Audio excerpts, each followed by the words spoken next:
Episode की शुरुआत में मिस्टर चिन कहता है फेंगी को कि तुम दूर रहो इन सब चीज़ों से और इतना करीब मत आओ चीची के। यहाँ वो गुस्से से चली जाती है, तभी वहाँ उसे लॉक कर देती है। चीची जानबूझ के फेंगी को यहाँ पर डोर ओपन करती है, बट डोर ओपन नहीं हो रहा होता है। यहाँ पे काफ़ी ज़्यादा वरीड हो जाती है फेंगी और लाइट जाने लगती है, जिसकी वजह से काफ़ी ज़्यादा वो डर रही होती है। कहती है नहीं, लाइट नहीं जा सकती है। और लाइट जा रही होती है फ्रेंड, उसकी आवाज़ उसको डर लग रहा होता है उनकी सनसनाहट की वजह से, और एकदम काफ़ी ज़्यादा फेंगी हेल्प के लिए चिल्लाती है। पर अफसोस की बात तो ये होती है कि ऑफिस में कोई नहीं होती है, और उससे भी बैड लग ये होता है कि फेंगी का फ़ोन ही यूज़ नहीं हो रहा होता है, स्विच ऑफ हो जाता है फ़ोन। अब वो बहुत ज़्यादा परेशान थी और वहीं पे बैठे बैठे रात से कब सुबह हो जाती है ये उसे पता नहीं था। इधर मिस्टर चिन घर जा चुका था वापस, जहाँ उसे लगता कि फेंगी वो किसी और के साथ है, लेकिन जब वो ऑफिस ओपन करता है देन देखता है कि फेंगी वैसे ही बेहोश पड़ी हुई है। जहाँ चिल्लाता है फेंगी तुम ठीक तो हो ना। वो फेंगी आंखें खोल नहीं रही होती है, और जैसी ही आंखें खोलती है लेकिन वो बेहोश हो जाती है। तभी जल्दी से हॉस्पिटल लेके मिस्टर चेन जाता है, जहाँ उसकी आंखें खुलती है तो वहाँ डॉक्टर होता है। डॉक्टर कहता है क्या हुआ, तुम ठीक तो हो ना। यहाँ पे लगता है फेंगी को कि डॉक्टर ने उसे बचाया है, मिस्टर चेन ने नहीं। यहाँ पे वो बोलता है कि अब तुम कैसा फील कर रही हो। कहती मुझे नहीं पता, मैं पूरी रात अंधेरे में रही, शायद इसी वजह से। कहता घबराने वाली कोई बात नहीं, वो सफिकेशन से तुम काफ़ी ज़्यादा डर चुकी थी, इसी वजह से वैसा हो गया।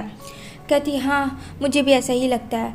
जैसे ही मिस्टर चेन आता है लेकिन देखता है फेंगी और डॉक्टर को, तो वो पिछले पैर वहाँ से चला जाता है, क्योंकि उन दोनों की बातें कुछ ज़्यादा ही अच्छी।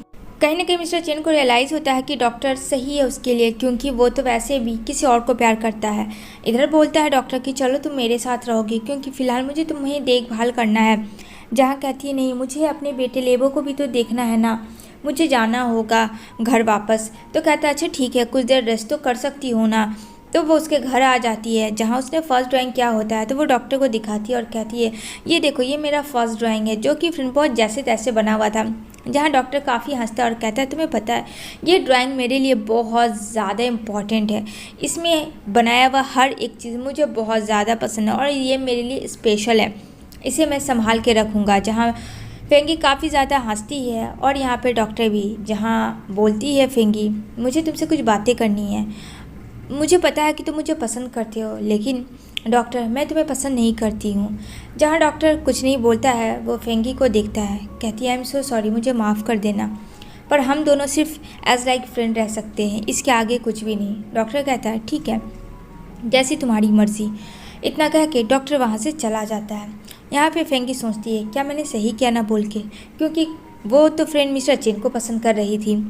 अब यहाँ देखने को मिलेगा मिस्टर चेन कॉल करता है और यहाँ पे फेंगी के बारे में पता करता है कि वो कैसी है, जहाँ उसे पता चलता है कि वो डिस्चार्ज हो चुकी है सुबह में। कहता है ठीक है। उधर फेंगी एक न्यू अपार्टमेंट खोज रही होती है, जहाँ उसके पास कॉल आता है कि उसका न्यू अपार्टमेंट मिल गया है, वो आके शिफ्ट कर सकती है और एडवांस दे दे। जहाँ काफ़ी ज़्यादा फेंगी खुश हो कि अब वो मिस्टर चेन के साथ नहीं रहेगी, अब वो अपने बेटे लेबो को लेगी और वो वहाँ से चली जाएगी। तभी यहाँ पे मिस्टर चेन आता है तो फेंगी कहती है तुम अंदर कैसे आ गए बिना लॉक के। तो कहता क्या भूल गई, ये मेरा है घर है, इतना भी तुम्हें याद नहीं है, और इसका पासवर्ड मैंने ही बनाया है।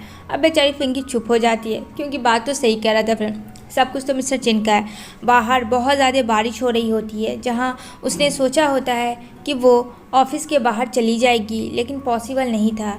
तो कहता है मिस्टर चेन कि बाहर बहुत ज़्यादा बारिश हो रही है, तुम चाहती हो तो आज रात मेरे साथ यहीं रुक सकती हो, क्योंकि बाहर जाना इम्पॉसिबल है।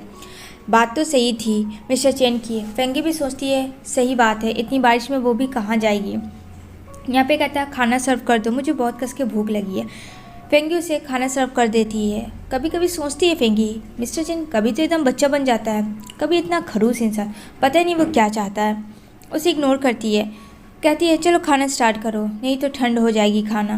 कहता हाँ मुझे भी पता है, तुम बेफिक्र यहाँ रह सकती हो। तभी यहाँ पे कहती है बट मुझे लेबो को लेना है। कहता है लेबो को लेना इतने बारिश में सही नहीं है, उसे माँ के पास रहने दो।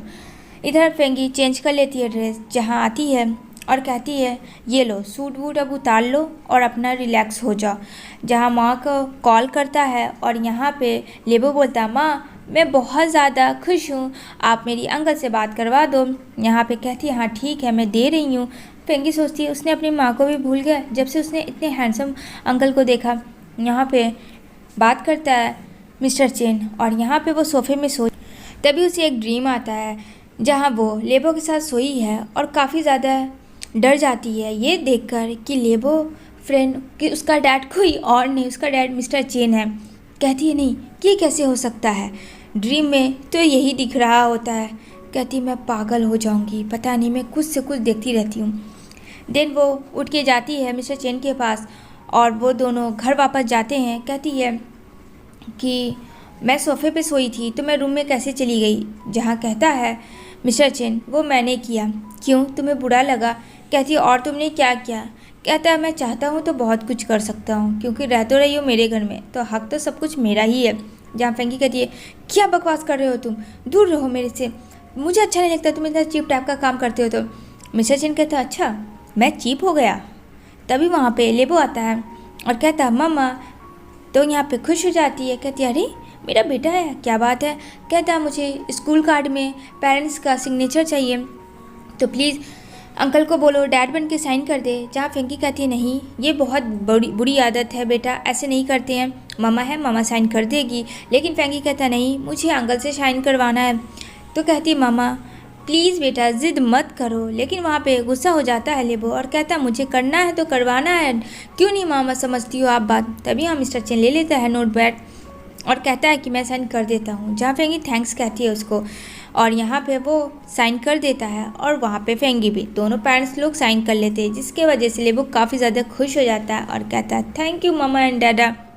दूसरी तरफ मिस्टर चेन ऑफिस आता फेंगी के साथ जहाँ पहले से चीची होती है। जहाँ चीची तो काफ़ी खुश होती है लेकिन फेंगी को देख के काफ़ी ज़्यादा गुस्सा करती है और कहती है ये अभी तक निकली नहीं है, इसको क्यों तुम रखे हुए, इसने कल मेरे से कितनी बदतमीज़ी से बात की थी और तुम क्या चाहते हो मिस्टर चेन कि यहीं रहे, मेरा बस चले तो मैं इसे मार डालूं। और वो उसके पास जाती है उसे मारने के लिए, जहाँ कहती है कि तुम जैसी लड़कियाँ यहाँ डिज़र्व नहीं करती है और उसे मारने लगती है। लेकिन फिर वहाँ पे मिस्टर चेन आ जाता है और फेंगी को प्रोटेक्ट करता और कहता है कि बस बहुत हुआ, तुम इसे मार नहीं सकती हो।